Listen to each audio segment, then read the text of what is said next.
Assalamualaikum warahmatullahi wabarakatuh. Anak-anak yang hebat, anak-anak yang pintar, anak-anak yang soleh dan solehah yang ada di rumah. Kisah hari ini yang Daponi akan berkisah masa kecilnya Imam Syafi'i. Dulu Imam Syafi'i juga sekolah seperti kalian semuanya yang ada di rumah. Waktu kecil Imam Syafi'i disuruh ibunya untuk belajar sekolah. Tentunya Imam Syafi'i karena ingin menjadi anak yang hebat, Imam Syafi'i mendengarkan apa yang disampaikan oleh ibunya.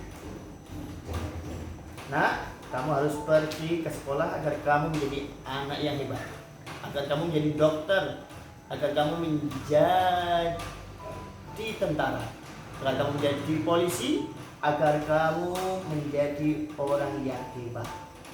Aku pengen jadi ulama.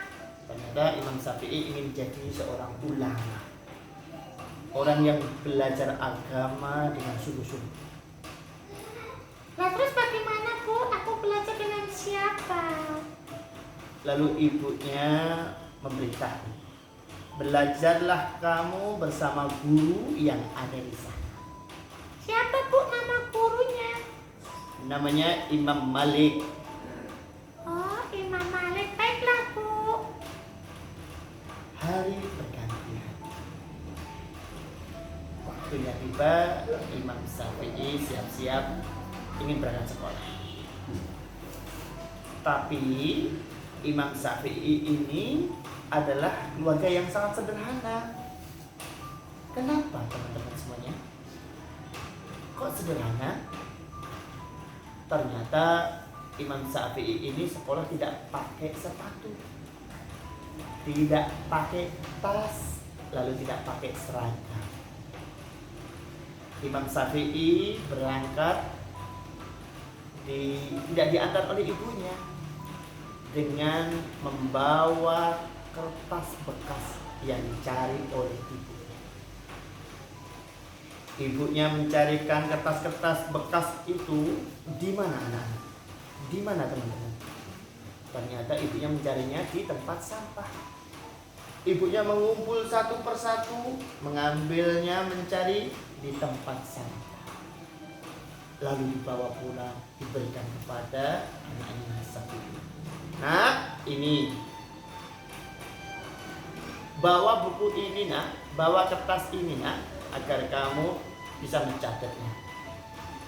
Imam Syafi'i tidak sedih, Imam Syafi'i tidak marah-marah, menerima meskipun hanya dengan kertas dan pena yang panjangnya segini, pensil. Baiklah nih. Baiklah Ibu.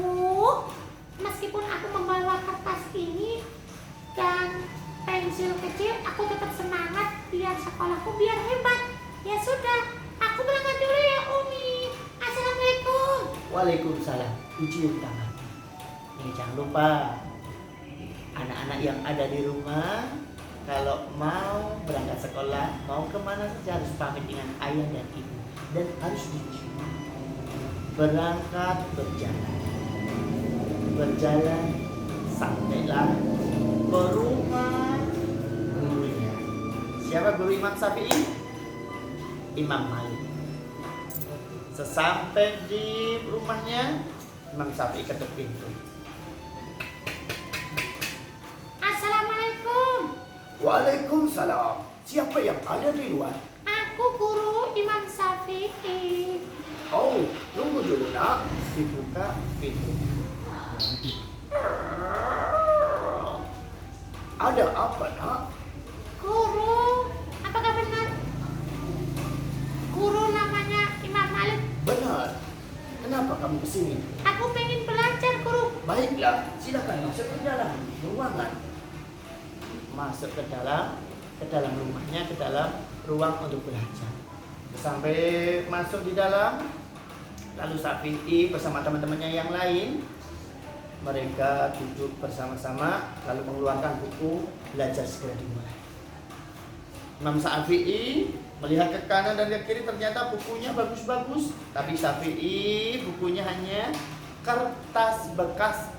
Itu pun yang nyarikan ibunya di tempat sampah. Lalu Imam Malik mengeluarkan kitab, mengeluarkan buku besar untuk belajar. Namanya buku apa? Kitab apa? Kitab Al-Muwatta. Kitab apa? Al-Muwatta As-Sabtu. Imam Malik memulai belajar, lalu menulis semuanya pelajarannya yang disampaikan pada anak-anak. Semuanya menulis hingga akhirnya Imam Syafi'i kertasnya habis tidak, anak-anak? Kertasnya habis. Kertasnya sudah tidak ada lagi yang untuk bisa ditulis. Lalu Imam Syafi'i tidak menangis dan tidak mau minta-minta. Hebatnya Imam Syafi'i, meskipun tidak punya kertas, kertasnya habis, tapi tangan kiri sebagai buku, tangan kanan sebagai pena, lalu dimasukkan ke dalam. Bukunya habis, aku masukkan ke dalam, aku tulis ke dalam telapak tangan dan aku masukkan ke mulut buku ini. Bismillah. Lalu ditulis dengan telapak tangan. Gurunya Imam Malik pun dia tahu, menghadap ke belakang dikira Imam Syafi'i itu hanya main-main, teman-teman semuanya. Tapi tidak, Imam Syafi'i nggak main-main karena kehabisan kertas untuk belajar. Anak cerdas tulis di sini, tapi dia ingat di sini, luar biasa. Lalu Imam Malik marah-marah, memarahi Imam Syafi'i. Syafi'i, kamu tidak sungguh-sungguh belajar dan kamu tidak serius belajar di kelas ini. Pergi sana. Aku belajar, guru. Pergi. Aku pengen belajar, aku tidak main, guru. Kamu hanya bermain-main dengan ludahmu dan bermain-main dengan telapak tanganmu. Aku mengetahuinya sendiri. Tidak, guru. Aku benar-benar belajar. Aku tidak punya kertas lagi untuk mencatatnya. Pergi. Ternyata Imam Syafi'i disuruh pergi, disuruh untuk keluar di kelas. Tapi Imam Syafi'i anak yang hebat, maju ke depan dan bilang, baiklah, guru. Aku akan pergi dari kelas ini, tapi aku benar-benar mencatatnya di dalam sini meskipun aku tidak mencatat di kertas. Kalau tidak percaya, berikan aku pertanyaan, aku pasti bisa menjawabnya. Baiklah, buktikan saja. Aku beri pertanyaan, apakah kamu bisa menjawab? Sahabat, anak-anak yang ada di rumah, ternyata benar Imam Syafi'i bisa menjawab dari pertanyaan gurunya Imam Malik. Sampai-sampai gurunya Imam Malik pun menangis meneteskan air mata. Ya Allah, Syafi'i, ternyata meskipun kamu tidak mempunyai buku yang bagus, tidak mempunyai pensil atau pena yang bagus, kamu semangat belajarnya luar biasa. Maafkan aku, nak. Dipeluk Imam Syafi'i. Lalu Imam Syafi'i pun menangis. Iya, guru. Aku meskipun seperti ini, aku harus semangat belajar. Aku harus membanggakan ibuku. Aku sayang sama ayahku. Baiklah, terima kasih. Nah, anak-anak yang ada di rumah, kita harus tetap semangat untuk belajar, biar kita seperti Imam Syafi'i, anak yang cerdas, anak yang hebat, dan anak yang luar biasa. Nah, demikian kisah sahabat dari Yanda Boyo. Untuk teman-teman yang ada di rumah, tetap semangat, harus belajar. Salam sehat, salam hebat, dan salam pintar. Assalamualaikum warahmatullahi wabarakatuh.